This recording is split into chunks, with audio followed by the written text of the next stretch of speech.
Halo guys, balik lagi di Selfie Channel bareng saya Devi. Apa kabarnya nih teman-teman semua? Seperti biasa, saya doakan semoga teman-teman semua dalam keadaan sehat, ceria, dalam keadaan tetap semangat dan bugar. Kali ini mau share ke teman-teman semua tentang satu penyakit ini, nggak hanya lansia, tapi usia muda juga telah mengidap penyakit ini, yaitu apa? Asam urat, atau kita biasa disebut GOUT. Apa sih asam urat itu? Asam urat itu adalah suatu kondisi di mana kadar asam urat di dalam darah itu melebihi kadar normalnya. Zat ini dihasilkan oleh tubuh dan dikeluarkan melalui urin. Nah, menurut kalian apa sih penyebab asam urat itu? Sebenarnya banyak.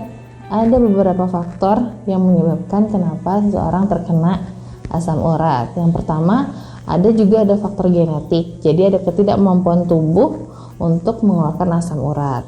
Yang kedua, karena seseorang itu mengkonsumsi berlebihan makanan yang mengandung tinggi purin. Nah, apa nih purin gitu? Nah, purin itu adalah satu zat yang terkandung dalam beberapa bahan makanan. Contoh makanan yang tinggi purin, salah satunya adalah seafood, daging merah, lalu ada jeroan, juga ada beberapa sayuran hijau yang mengandung tinggi purin.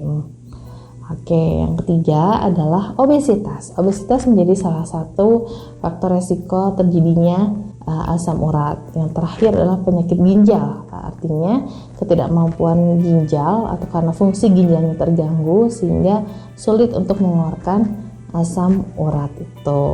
Nah, gimana sih gejala-gejalanya orang yang terkena asam urat itu? Biasanya pasien yang mengidap asam urat itu akan mengeluh nyeri di bagian sendi tangan atau kaki pada umumnya. Dan biasa juga disertai dengan kemerahan, bengkak, bahkan ada juga gejala demam gitu. Jadi, nah itulah ada 4 ya tadi. Biasanya menyerang sendi, ada kemerahan, ada bengkak, bahkan ada demamnya karena ada peradangan. Nah, untuk pengobatannya gimana sih teman-teman untuk bagi penderita asam urat yang sudah terkena gitu ya?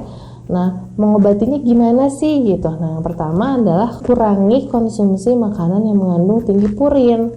Ya, jadi tetap intinya sih pola makan gizi seimbang, tapi kita harus hati-hati dengan makanan yang mengandung tinggi purin, harus dibatasi. Tinggi itu sih gimana sih? Biasanya yang mengandung purin lebih dari 200 mg itu termasuk kategori yang tinggi, yang di bawahnya itu kategori yang sedang atau bahkan rendah. Nah, yang kedua, tetap berarti harus mengkonsumsi obat-obatan untuk menurunkan kadar asam uratnya. Yang ketiga, minum air putih yang cukup, yaitu 8 gelas per hari untuk membantu mengeluarkan asam uratnya melalui urin. Yang terakhir adalah konsumsi makanan yang tinggi antioksidan seperti buah-buahan dan sayuran. Tapi tetap ya, untuk yang sayuran ini ada beberapa sayuran hijau yang memang mengandung tinggi purin teman-teman. Seperti apa sih?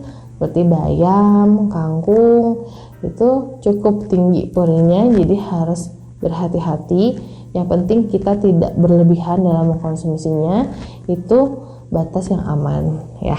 Nah, gimana sih untuk mencegah untuk teman-teman atau yang teman-teman semua yang sehat walafiat, kita untuk mencegah agar tidak terkena asam urat itu bagaimana gitu? Yang pertama, pola makan gizi seimbang yang tadi. Tetap kita pola makan gizi seimbang, cukup karbohidrat, protein, lemak, asupan serat, asupan cairan, dan kita harus memilih juga batas konsumsinya seberapa banyak gitu. Tidak boleh juga untuk berlebihan dalam makan misalkan jeroan, seafood seperti kerang, udang, dan lain-lain. Juga sayuran hijau tadi yang dibatasi gitu ya, yang kita pilih lah sayuran yang tidak mengandung tinggi purin itu yang mana, seperti kayak brokoli itu masih aman, kol, kembang kol, dan lain-lainnya. Olahraga, nah ini olahraga yang rutin untuk menjaga dan mengelola berat badan kita. Jadi itu pencegahannya yang tadi pertama pola makan gizi seimbang, kedua olahraga yang rutin, terus mengelola berat badan karena tadi obesitas menjadi faktor resiko terkena asam urat. Yang terakhir adalah hindari minum minuman alkohol. seperti bir dan lain-lain. Nah, gitu teman-teman. Intinya adalah dengan pola makan gizi seimbang itu akan membantu kita untuk memahami batas konsumsi yang harus kita makan seperti apa. Jadi intinya sesuatu yang berlebihan itu tidak baik ya. Dalam hal apapun sesuatu yang berlebihan itu tidak baik, terutama untuk kesehatan. Jadi kita harus bersikap bijak untuk dalam hal apapun, terutama bersikap bijak dalam mengkonsumsi makanan-makanan yang sehat. Harus tahu batas, oh iya saya sudah makan nasi sekian banyak sehari, berarti mulai untuk dikurangi, atau konsumsi lemak, konsumsi jenis protein yang macam-macam itu, atau konsumsi sayuran dan buah pun kita harus tetap ada batasannya, jangan berlebihan. Oke. Nah, jadi intinya untuk teman-teman semua tetap jaga pola makan seimbang, tetap olahraga yang rutin dan minum air putih yang cukup. Nah, semoga dengan hal-hal positif tersebut kita akan terhindar dari penyakit ini. Intinya segala sesuatu yang berlebihan itu tidak baik ya, apalagi untuk kesehatan. Oke teman-teman, tetap sehat, tetap semangat untuk menjalani aktivitas sehari-hari. Terima kasih atas dukungannya. Jangan lupa subscribe, like, komen, dan share video ini sebanyak-banyaknya ke teman-teman yang lainnya. Oke, terima kasih. Tunggu bahasan kita selanjutnya mengenai gizi-gizi yang menarik. Bye!